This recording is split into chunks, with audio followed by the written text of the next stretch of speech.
Mi mamá aplaudió en señal de aprobación mientras mi hermano me gritaba y me sacaba a empujones, diciendo, «Nadie te quiere aquí». No discutí, simplemente hice mis maletas. Esta mañana, mi teléfono estaba a reventar con 36 llamadas perdidas. Mi nombre es Sofía. Y la noche en que mi familia finalmente dijo en voz alta lo que me habían estado demostrando durante años, yo estaba de pie en el pasillo de entrada, con la espalda contra la puerta. Mi hermano estaba frente a mí, apuntándome con el dedo en el pecho mientras gritaba, «Nadie te quiere aquí». Antes de que pudiera procesar el ardor de esas palabras, escuché aplausos. Era mi mamá. Le estaba aplaudiendo de verdad, como si acabara de ganar una discusión en lugar de empujar a su propia hija hacia la calle. Mi papá estaba a un lado, en silencio, con la mirada baja, fingiendo que en realidad no estaba allí. En ese momento, algo en mí simplemente se apagó. No grité. No lloré. No les rogué que se retractaran. Solo los miré a los tres, memoricé lo orgullosos que parecían de finalmente deshacerse de la decepción familiar y dije, de acuerdo. Luego me di la vuelta, subí a mi habitación y empecé a empacar jeans, algunas camisetas, mis zapatos de trabajo de la cafetería, la laptop que compré con mi propio dinero y todo el efectivo que tenía escondido en una taza vieja. Cada cremallera que cerraba se sentía como otro hilo entre nosotros rompiéndose. Podía escucharlos abajo, todavía hablando de mí como si ya me hubiera ido. Y por primera vez, me di cuenta de que tal vez eso era exactamente lo que necesitaba ser. Me fui sin dar un portazo, sin decir adiós. Y si crees que eso fue dramático, espera a escuchar lo que pasó a la mañana siguiente, cuando mi teléfono se iluminó con 36 llamadas perdidas de las mismas personas que juraron que nadie me quería allí. La gente siempre dice que la familia se supone que es tu lugar seguro. Pero desde que tengo memoria, mi casa se sentía más como un escenario donde yo era la extra en el show de otra persona. Crecí en una casa de apariencia perfectamente normal en los suburbios de Chicago. El tipo de vecindario con céspedes bien cuidados, buzones decorados para las festividades y vecinos que saludaban como si todo detrás de las puertas cerradas fuera igual de ordenado. Adentro, sin embargo, había una regla muy clara que nadie decía en voz alta, mi hermano importaba más. Su nombre es Mateo. Él es el niño de oro en cada historia que mis padres cuentan. Mi mamá, Marta, habla de él como si fuera el personaje principal de una película que ella misma dirigió. Mi papá, Ricardo, no dice mucho, pero cuando lo hace, generalmente es para apoyarla. Les encanta decir que nos tratan por igual, pero la realidad nunca ha estado ni cerca. Tengo 19 años. Trabajo en una cafetería cerca del campus y cada cheque que recibo va a una cuenta de ahorros para mis clases de diseño gráfico. Tomo turnos extra cuando alguien falta, camino a casa oliendo a espresso y azúcar, y de alguna manera todavía encuentro la energía para preparar la cena o limpiar la cocina porque mi mamá dice que está muy cansada después del trabajo y que Mateo necesita tiempo para concentrarse. En qué exactamente se concentra siempre ha sido un misterio para mí. Tiene 22 años, abandonó la universidad comunitaria después de un semestre y pasa la mayor parte de su tiempo en su habitación gritándole a extraños en línea a través de unos auriculares. De alguna manera, en la mente de mi mamá, eso todavía califica como potencial. Cuando Mateo quiso una nueva consola de videojuegos y un monitor curvo a juego, mis padres sacaron una tarjeta de crédito y lo hicieron realidad. Cuando les pregunté si podían ayudarme a pagar una licencia de software que necesitaba para la escuela, se rieron y me dijeron que debía aprender a ser independiente. En la cena, cada conversación gira en torno a él. Sus juegos, sus amigos en línea, su estrés. Si menciono una buena nota, un nuevo diseño del que estoy orgullosa o lo agotada que estoy después de un turno doble, alguien mira su teléfono y cambia de tema. Con el tiempo, dejé de intentar participar y empecé a simplemente limpiar los platos, rellenar el agua y apilar la vajilla como una especie de ama de llaves no remunerada que casualmente vive allí. Lo curioso es que no siempre fue explosivo o dramático. Fueron 1000 pequeñas decisiones, 1000 pequeños cortes. Mamá llamando a Mateo mi bebé mientras me recordaba que yo ya era lo suficientemente mayor para valerme por mí misma. Papá diciéndome que era fuerte y que podía manejar las cosas sola, para luego darse la vuelta e intervenir cada vez que Mateo metía la pata. La primera vez que Mateo tomó dinero del frasco en mi cajón para comprar skins en uno de sus juegos, mis padres lo llamaron un malentendido. Me dijeron que no hiciera un escándalo, que eran cosas de hermanos, y prometieron que me lo devolvería. Nunca lo hizo. Aprendí rápidamente que en esta casa se esperaba que yo fuera comprensiva, indulgente y silenciosa, mientras que a él se le permitía ser imprudente, ruidoso y defendido. Me decía a mí misma que si trabajaba lo suficiente, podría comprar mi propia salida de allí, que una vez que terminara mis clases y consiguiera un trabajo de verdad, casi nunca tendría que estar en casa. Ese pensamiento me ayudó a superar muchas noches limpiando mesas y fregando máquinas de café. La noche en que mi hermano me empujó hacia la puerta y mi mamá lo aplaudió no fue un arrebato al azar. Fue el momento en que todas esas pequeñas injusticias finalmente se acumularon lo suficiente como para aplastar lo que quedaba de mi esperanza de que las cosas pudieran cambiar. Y la peor parte es que si hubieras entrado en nuestra cocina unas horas antes, habrías pensado que era solo otra noche normal en una familia normal, sin tener idea de lo cerca que estaba todo de explotar. Esa noche comenzó como cualquier otra después de un largo turno en la cafetería. Llegué a casa cansada, agarrando mis propinas y pensando en el proyecto que necesitaba terminar en mi laptop para la clase. No tenía idea de que al cruzar esa puerta principal sería la última vez que entraría en esa casa como alguien que realmente vivía allí. Para cuando entré en el camino de entrada esa noche, me dolían los pies y mi cerebro se sentía como si lo hubieran licuado con granos de café. Lo único que me mantenía en pie era la idea de subir, abrir mi laptop y pulir los últimos detalles de un diseño en el que había estado trabajando durante días. Era para un pequeño concurso de becas, nada enorme, pero para mí, ese dinero significaba una clase más por la que no tendría que preocuparme. Abrí la puerta principal y lo primero que noté fue el sonido. No era la televisión, ni mis padres hablando. Era la voz de Mateo, fuerte y emocionada, resonando por el pasillo desde la sala de estar. Cuando entré, se me revolvió el estómago. Estaba tirado en el sofá, con los auriculares puestos, gritando a su micrófono, con los dedos volando sobre el teclado de mi laptop. No la suya, la mía. La que había comprado después de meses de ahorrar propinas y saltarme almuerzos. Por un segundo, me quedé allí congelada. ¿Qué estás haciendo?, pregunté finalmente, tratando de mantener mi voz firme. Apenas me miró de reojo. Relájate. Solo la estoy usando un rato, dijo, y luego volvió al juego. La pantalla parpadeaba con algún tipo de partida en línea, con ventanas abiertas que definitivamente no eran mi software de diseño. La carpeta con mi proyecto todavía estaba en el escritorio. Pero cuando aparté la vista de su juego por un segundo, mis archivos eran un desastre. Un archivo principal que había etiquetado cuidadosamente estaba dañado. El icono de vista previa era solo un cuadrado gris en blanco. El corazón se me cayó a los pies. Mateo, ¿qué hiciste?, dije, esta vez con más dureza. Intenté cerrar su juego. Él tiró de la laptop hacia sí mismo y apartó mi mano de un manotazo. ¿Puedes parar?, espetó. Estás arruinando mi partida. Lo miré fijamente. Estás jugando en mi laptop sin preguntar y acabas de destrozar mi proyecto. Tengo una fecha límite mañana. Puso los ojos en blanco de una manera casi teatral. Es solo una cosa de dibujo. Puedes rehacerlo. No seas tan dramática. Me temblaban las manos. Esa cosa de dibujo eran horas de mi vida después de cada turno. Píxeles y líneas de los que realmente me sentía orgullosa. Ya me has quitado dinero, y ahora también te estás llevando mi trabajo, dije, mi voz subiendo de tono. No puedes simplemente servirte de mis cosas porque mamá piensa que estás hecho de cristal. En el segundo en que mencioné el dinero, su rostro cambió. Se quitó un lado de los auriculares y me fulminó con la mirada. Oh, por Dios. ¿Todavía sigues con eso?, gritó. Te presté dinero. Supéralo. Siempre actúas como si fueras una mártir. Lo robaste, le respondí bruscamente. De mi cajón. Y nunca me lo devolviste. Eso no es prestar. Se levantó tan rápido que la laptop se deslizó sobre la mesa de café.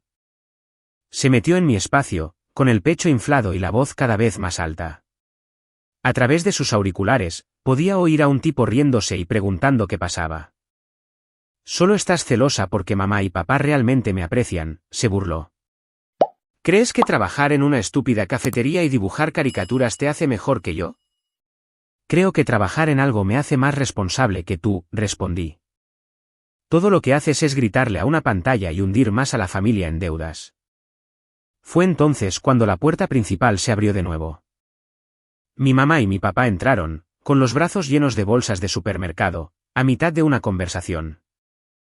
Nos vieron enfrentados e, instintivamente, mi mamá corrió al lado de Mateo como si él fuera el que estaba siendo atacado.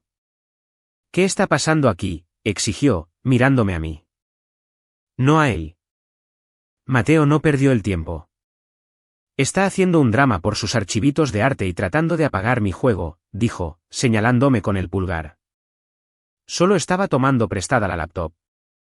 ¿Prestada? Repetí. Dañaste mi proyecto. He estado trabajando en él para una beca. Te dije que no tocaras mis cosas. Me volví hacia mis padres. Mi mamá suspiró como si yo fuera una niña pequeña haciendo un berrinche en un supermercado. Es solo una laptop, Sofía. Ustedes dos tienen que aprender a compartir. Tu hermano tenía un torneo esta noche. Puedes no hacer que todo se trate de ti por una vez. Mi papá asintió lentamente, ya poniéndose de su lado por costumbre. Si el archivo se perdió, puedes rehacerlo. Eres talentosa. Lo resolverás, dijo, como si eso fuera una especie de cumplido. Sentí un nudo en la garganta. No es solo el archivo, dije en voz baja. Es todo. El dinero, el tiempo, la forma en que me pisotea, y ustedes siempre actúan como si yo fuera el problema cuando digo algo. Mateo soltó una risa corta y fea. Porque tú eres el problema, espetó. Siempre te estás quejando. Siempre te haces la víctima. Se acercó aún más, y ahora podía sentir su aliento en mi cara. ¿Sabes qué? Si tanto odias estar aquí, ¿por qué no te vas? Mi mamá no le dijo que se detuviera. No le dijo que estaba yendo demasiado lejos. Se cruzó de brazos, observándome como si esperara a ver qué haría yo. Sentí que el calor me subía a la cara. Tal vez debería, dije. Tal vez todos serían más felices si yo no estuviera aquí. Mateo sonrió con suficiencia. No hay, tal vez, que valga, dijo, y luego me empujó. No fue un empujón suave. Fue el tipo de empujón duro y descuidado que te hace tropezar. Mi espalda golpeó la puerta principal y el sonido me hizo estremecer. Y fue entonces cuando lo escuché de nuevo. Aplausos. Lentos y secos, de mi madre, mientras le sonreía como si acabara de decir algo valiente en lugar de empujar físicamente a su hermana. Finalmente, alguien lo dijo, comentó. Mi papá desvió la mirada, con la mandíbula apretada, pero aún así no intervino. En esa fracción de segundo, algo en mí simplemente se desconectó. El miedo, la ira, la esperanza de que se dieran cuenta de que estaban siendo crueles. Todo se quedó en silencio. Me enderecé, me alisé la camisa y los miré a cada uno, uno por uno. Entendido, dije suavemente. Mensaje recibido. Luego, me di la vuelta sin decir una palabra más y subí las escaleras para empezar a empacar. Mientras ellos se quedaban abajo, ya hablando de mí como si fuera un problema que finalmente se había resuelto. No di un portazo al irme. Simplemente salí con mi mochila, mi bolso de lona y esa especie de entumecimiento que se siente más pesado que cualquier equipaje. El aire exterior era lo suficientemente frío como para picarme las mejillas, pero aún así se sentía más suave que la forma en que mi mamá le había sonreído a Mateo mientras él me empujaba. Metí mis cosas en mi pequeño y destartalado auto, me senté al volante por un segundo y miré hacia la casa. Nadie se asomó a la ventana. Nadie abrió la puerta. Por primera vez, me permití aceptar lo que había temido admitir durante años. No me querían allí, y tal vez yo no los necesitaba tanto como pensaba. Conduje hacia la ciudad con las manos apretadas en el volante, los faros extendiéndose como un camino lejos de todo lo que había conocido. Le envié un mensaje de texto a mi mejor amiga, Valeria, en el camino. Oye, ¿puedo quedarme en tu casa esta noche? Larga historia. Respondió antes de que llegara al siguiente semáforo. Claro, sin preguntas. Solo llega. Cuando llegué a su pequeño apartamento, me abrió la puerta en pantalones de chándal y con el pelo desordenado, me dio un abrazo y no dijo, te lo dije, aunque podría haberlo hecho perfectamente. Pedimos pizza barata. Me dio una camiseta extra grande y terminé acurrucada en su sofá con una manta, mi laptop sobre la mesa de café. El archivo dañado me devolvía la mirada como un recordatorio de todo lo que acababa de dejar atrás. Por una vez, sin embargo, no lo abrí. No intenté arreglarlo. Simplemente lo dejé ahí mientras Valeria ponía un programa cualquiera y fingía no notar cuando se me humedecían los ojos. Puedes quedarte todo el tiempo que quieras, dijo en voz baja. Lo sabes, ¿verdad? Asentí, porque si intentaba hablar, estaba segura de que se me quebraría la voz. Esa noche me quedé dormida escuchando el zumbido del tráfico y las sirenas lejanas en lugar de a Mateo gritándole a sus compañeros de equipo a través de paredes delgadas. Fue extraño, pero en cierto modo, fue pacífico. Nadie dándome órdenes, nadie poniendo los ojos en blanco mientras yo hablaba. Por primera vez, el silencio a mi alrededor no se sentía como un castigo. Se sentía como una posibilidad. A la mañana siguiente, el sonido que me despertó no fue un despertador ni Valeria preparándose para el trabajo. Fue mi teléfono vibrando sin parar sobre la mesa de café. Al principio, pensé que era un error. La pantalla se encendía y se apagaba, se encendía de nuevo, vibrando tanto que casi se desliza del borde. Cuando finalmente lo agarré, me quedé mirando. 36 llamadas perdidas, todas de 3 nombres, mamá, papá y Mateo. Mis notificaciones eran un desastre de mensajes de texto apilados uno encima del otro. Los primeros eran exactamente lo que esperaba. Esto es ridículo, Sofía, deja de ser dramática y vuelve a casa. Estás asustando a tu madre. Había uno de Mateo que solo decía, buen trabajo haciendo que todo se trate de ti otra vez. Casi me reí. Me habían echado y de alguna manera yo seguía siendo la que causaba problemas al irse. Dejé el teléfono a un lado, fui a lavarme los dientes, me eché agua en la cara e intenté fingir que nada de eso me molestaba. Pero cuando volví, había más mensajes, y el tono había cambiado. Sofía, por favor, contesta. ¿Es serio? Necesitamos hablar. Es sobre tu hermano. Llámanos. Necesitamos tu ayuda. ¿Tu ayuda? Eso era nuevo. Abrí uno de los textos más largos de mi mamá. Mis ojos recorrían las palabras más rápido de lo que mi cerebro podía procesarlas. Gran problema. Dinero. Amenazan con acciones legales. Podríamos perderlo todo. Mi corazón no se detuvo esta vez. Simplemente se pausó. Hubo un tiempo en que un mensaje así me habría hecho correr para arreglarlo todo, incluso si eso significaba vaciar mis ahorros y arruinar mis propios planes. Pero ahora, todo lo que podía pensar era en cómo, menos de 12 horas antes, esas mismas personas habían visto a mi hermano empujarme contra el marco de una puerta y me habían dicho que nadie me quería en esa casa. Ahora, de repente, yo era útil, una solución. Me senté de nuevo en el sofá, con el teléfono en la mano, mientras Valeria me observaba desde la cocina con una ceja levantada. Déjame adivinar, dijo. ¿Necesitan algo? Solté una pequeña risa sin humor. Sí, respondí. Al parecer, mi hermano está en un lío y ahora yo soy el contacto de emergencia. No devolví la llamada. Todavía no. Solo me quedé mirando esas 36 llamadas perdidas, la avalancha de mensajes que pasaban de enojados a desesperados, y me pregunté qué se supone que debes hacer cuando las personas que te echaron como basura de repente actúan como si fueras la única que puede salvarlos. No sé cuánto tiempo estuve sentada mirando esos mensajes antes de finalmente marcar. Una parte de mí quería bloquearlos a los 3 y volver a fingir que era una estudiante universitaria normal durmiendo en el sofá de una amiga. Pero la curiosidad y ese viejo y molesto sentido de la responsabilidad no se callaban. Mi mamá respondió al primer timbrazo, como si hubiera estado sentada con el teléfono en la mano.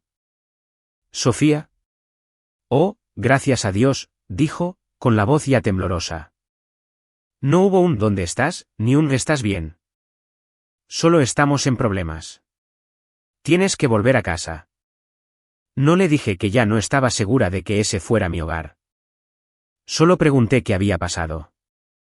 No me dio la historia completa por teléfono, solo palabras sueltas y respiraciones de pánico.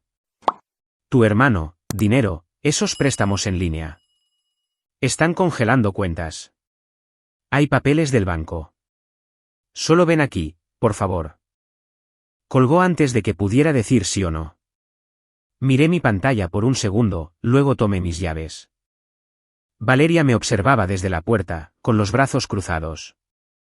No les debes nada, dijo en voz baja. Sabía que tenía razón. Fui de todos modos. El viaje de regreso se sintió diferente esta vez, menos como volver a casa y más como dirigirme a una reunión a la que no había accedido. La casa se veía igual desde afuera, pero había una pila de sobres en la mesa del porche que no estaban allí la noche anterior. Mientras me acercaba, pude ver letras negras y audaces a través de las pequeñas ventanas de plástico: aviso de mora. Última advertencia. Mi mamá abrió la puerta antes de que pudiera tocar. Tenía los ojos rojos. El cabello recogido de una manera que la hacía parecer más pequeña de lo que nunca la había visto. Por una fracción de segundo, pensé que podría abrazarme o disculparse o decir algo sobre haberme echado. En cambio, se hizo a un lado y dijo: necesitamos hablar en la cocina. Mi papá estaba en la mesa, con papeles esparcidos por todas partes.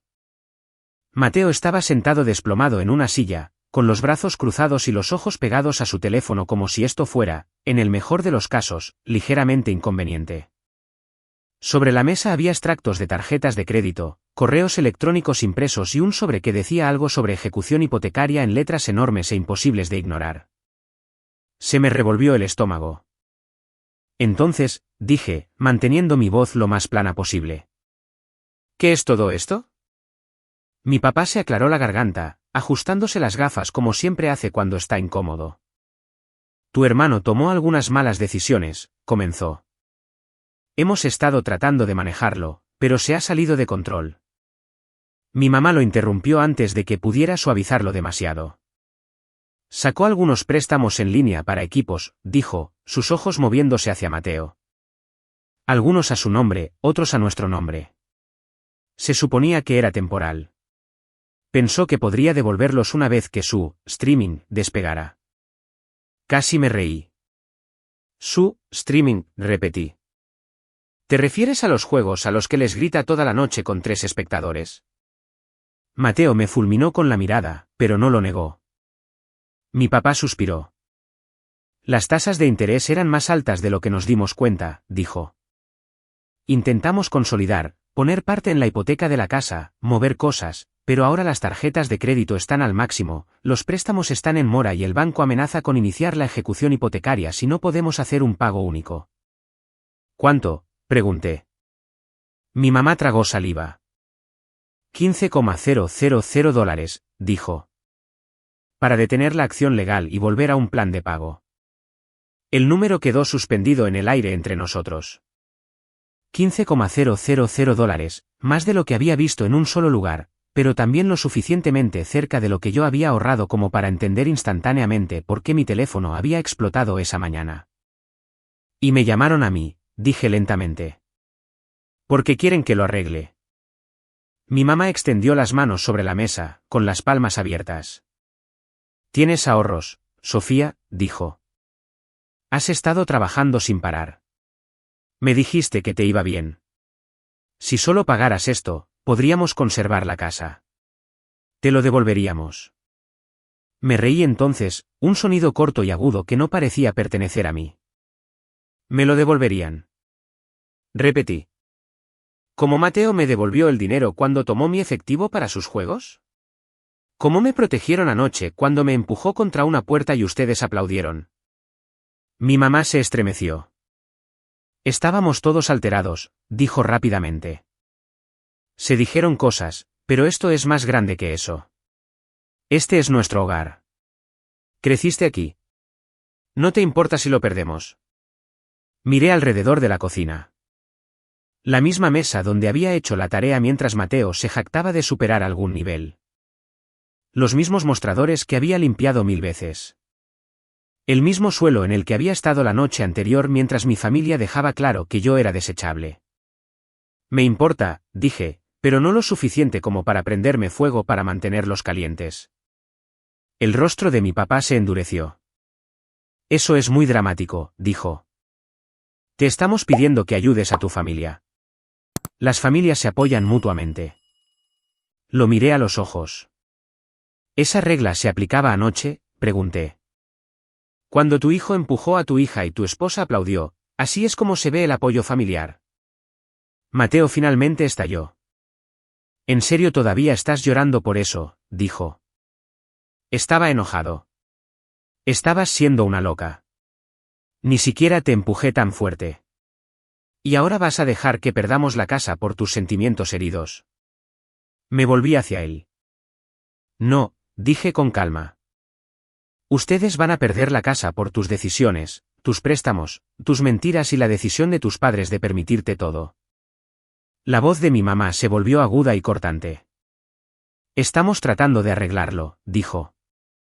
Te estamos pidiendo que seas parte de la solución en lugar del problema. Esto es lo que hace la familia. Nos mantenemos unidos. Sentí que algo se asentaba dentro de mí entonces, como un peso que finalmente encajaba en su lugar. Durante años, me había tragado todo para mantener la paz. Había sido la razonable, la comprensiva, la silenciosa. Se acabó. Ustedes solo lo llaman familia cuando necesitan algo, dije.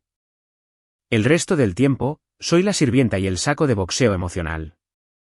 Así que no voy a vaciar mis ahorros. No voy a sacar un préstamo. No voy a firmar nada. Mi mamá me miró como si no me reconociera. No puedes estar hablando en serio, susurró. Si perdemos esta casa, será por tu culpa. No, respondí, poniéndome de pie. Si pierden esta casa, es porque eligieron aplaudir cuando su hijo me empujó fuera de ella en lugar de detenerlo. Mateo murmuró algo por lo bajo sobre que yo era egoísta. Mi papá parecía que quería discutir, pero por una vez, no tenía un guión preparado. Tomé mis llaves y mi bolso. Vine porque dijeron que era serio, dije. Escuché. Entiendo. Y sigo diciendo que no. Caminé hacia la puerta, sintiendo sus miradas en mi espalda. Por un segundo, nadie se movió. Nadie me llamó. Luego, justo cuando mi mano se cerró sobre el pomo de la puerta, la voz de mi mamá salió más débil de lo que nunca la había escuchado. Si sales por esa puerta, no esperes que te perdonemos, dijo. Miré por encima del hombro. Ya dejaron muy claro que no me quieren aquí, respondí. Esta vez, simplemente elijo creerles. Y luego salí, cerré la puerta detrás de mí y los dejé sentados en esa cocina con sus facturas impagas y sus excusas vacías, preguntándose qué les dolería más a largo plazo, perder la casa o darse cuenta de que la única persona que pensaban que siempre limpiaría su desastre finalmente había dejado de hacerlo. Ojalá pudiera decir que salir de esa cocina fue el final, pero la gente como mi familia no suelta el control tan fácilmente. En el momento en que volví al apartamento de Valeria, mi teléfono se iluminó de nuevo. Primero vino la furia. Largos y enojados mensajes de mi papá sobre traicionar a tu propia sangre. De mi mamá sobre cómo estaba eligiendo el dinero sobre la familia, y de Mateo diciéndome que era patética y que me arrepentiría cuando estuviéramos todos en la calle. Silencié el chat grupal e intenté concentrarme en mi horario de turnos de la semana. Pero es difícil ignorar a tu propia madre escribiendo párrafo tras párrafo sobre la gran decepción que eres. Luego, como si accionaran un interruptor, el tono cambió. Al día siguiente, los mensajes de mi mamá eran más suaves. No quisimos decir lo que dijimos anoche, escribió. Solo estábamos asustados. Sabes que te queremos. Mi papá envió algo sobre cómo entendía que las cosas habían estado tensas y que esta era nuestra oportunidad para unirnos. Mateo no se disculpó exactamente, pero sí envió, mira, solo ayuda con esta única cosa y me mantendré fuera de tu camino para siempre. Eso realmente me hizo reír a carcajadas. Durante un tiempo, los ignoré. Fui a trabajar, volví a casa, comí fideos baratos con Valeria y fingí que mi vida era solo mía. Pero los mensajes seguían llegando, y finalmente un pensamiento diferente se coló entre la ira y el dolor. Si realmente querían mi ayuda, Si realmente estaban tan desesperados, ¿cómo sería hacer que finalmente admitieran lo que habían hecho? No solo a mí, sino a todos a los que les habían mentido acerca de ser esta familia perfecta y solidaria. Así que, cuando mi mamá me envió un mensaje de nuevo tarde una noche, por favor, Sofía, dinos qué podemos hacer para arreglar esto, no le dije que se fuera al diablo. En cambio, le respondí, ¿quieren mi ayuda? Entonces van a admitir lo que hicieron públicamente. Respondió al instante, ¿qué quieres decir? Tomé aire y dejé que años de humillación y desdén se derramaran en mis dedos. Vas a publicar en Facebook, escribí, desde tu cuenta, donde todos tus amigos y nuestros parientes puedan verlo. Vas a decirles que has favorecido a Mateo durante años, que dejaste que usara mi dinero y mis cosas, y que te quedaste ahí mientras él me empujaba fuera de la casa y me decía que nadie me quería allí. Vas a disculparte conmigo por mi nombre, no en privado, no en un texto, públicamente. La burbuja de escritura apareció y desapareció durante mucho tiempo. Cuando finalmente llegó su respuesta, eran solo 3 palabras, eso no es justo. Me encogí de hombros aunque ella no podía verme. Tampoco es justo pedirle a tu hija que borre $15,000 de tus errores, le respondí. Luego puse mi teléfono boca abajo y me fui a dormir. A la tarde siguiente, Valeria entró en la sala de estar sosteniendo su teléfono. ¿Has visto esto?, preguntó. No lo había visto.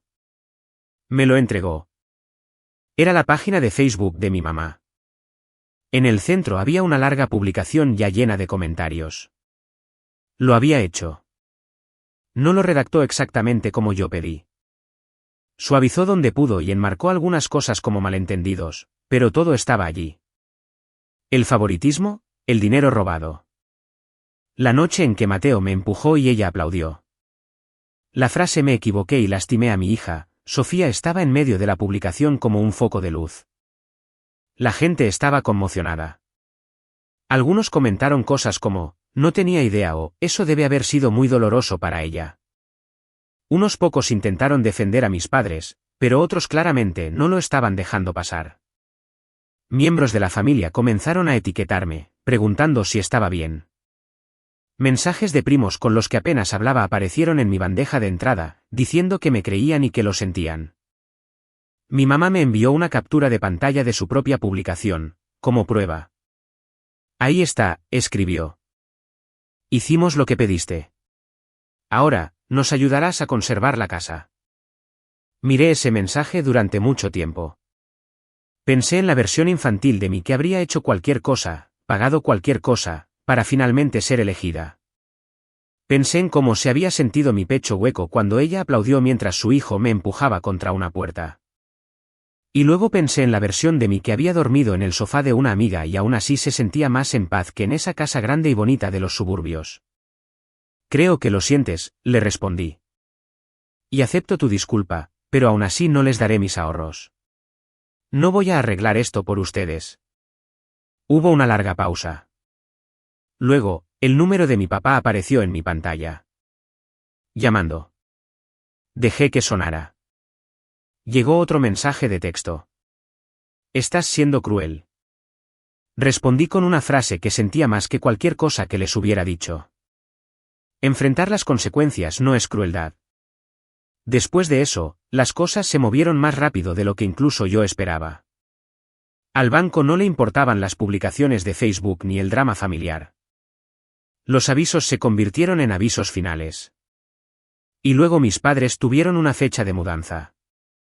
Intentaron vender lo que pudieron, muebles, aparatos electrónicos, esa brillante configuración de videojuegos por la que se habían endeudado en primer lugar. No fue suficiente. Mateo perdió su trabajo a tiempo parcial cuando la empresa hizo una verificación de antecedentes y vio el desastre en su crédito y las demandas asociadas a su nombre. Los vecinos notaron el letrero de "se vende", luego el camión de mudanzas. Las publicaciones de mi mamá pasaron de presumir humildemente sobre su increíble hijo a citas vagas sobre ser traicionada por aquellos a quienes amas. Pero las personas que habían visto su confesión no lo olvidaron. Algunos la eliminaron de sus amigos. Otros dejaron de responder.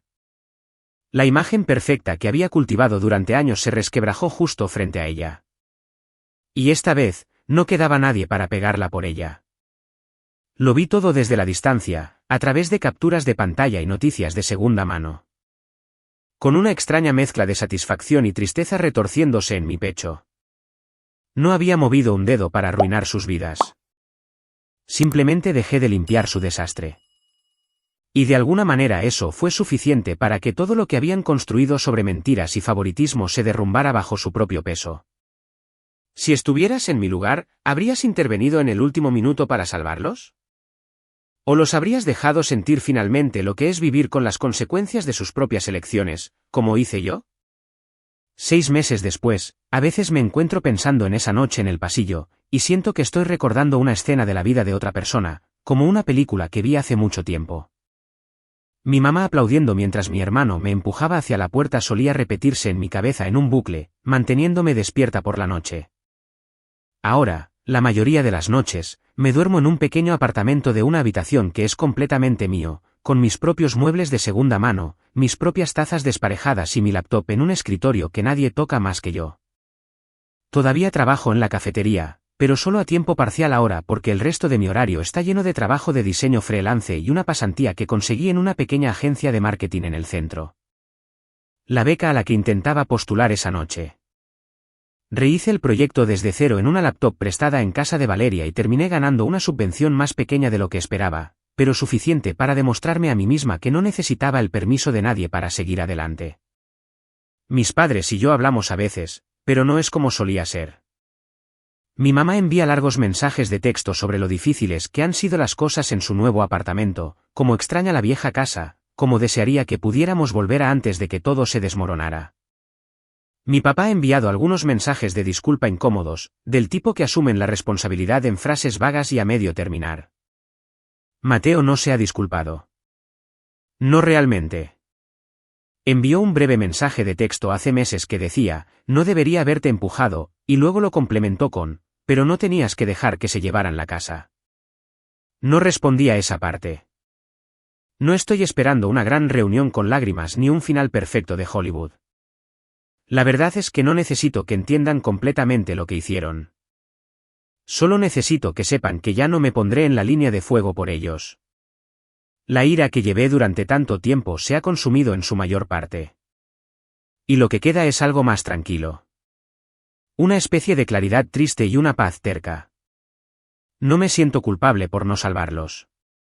Tuvieron oportunidades, años de oportunidades para tratarme como una hija en lugar de un plan B, eligieron no hacerlo. Y la vida finalmente les respondió. Si hay alguna lección en todo esto, es que la sangre no le da a nadie el derecho a romperte y luego exigir que seas tú quien arregle lo que destrozaron. A veces, lo más valiente y amable que puedes hacer por ti mismo es alejarte de las personas que siguen demostrando que no te valoran, incluso si esas personas comparten tu apellido. Así que sí, mi mamá una vez aplaudió mientras mi hermano me echaba de la casa. Y ahora soy yo la que duerme tranquilamente por la noche, construyendo una vida que ellos no pueden controlar. Si fueras yo, los perdonarías y los dejarías volver, o mantendrías la distancia como lo he hecho yo. ¿Y alguna vez has tenido que elegir tu propio respeto por encima de mantener la paz con tu familia?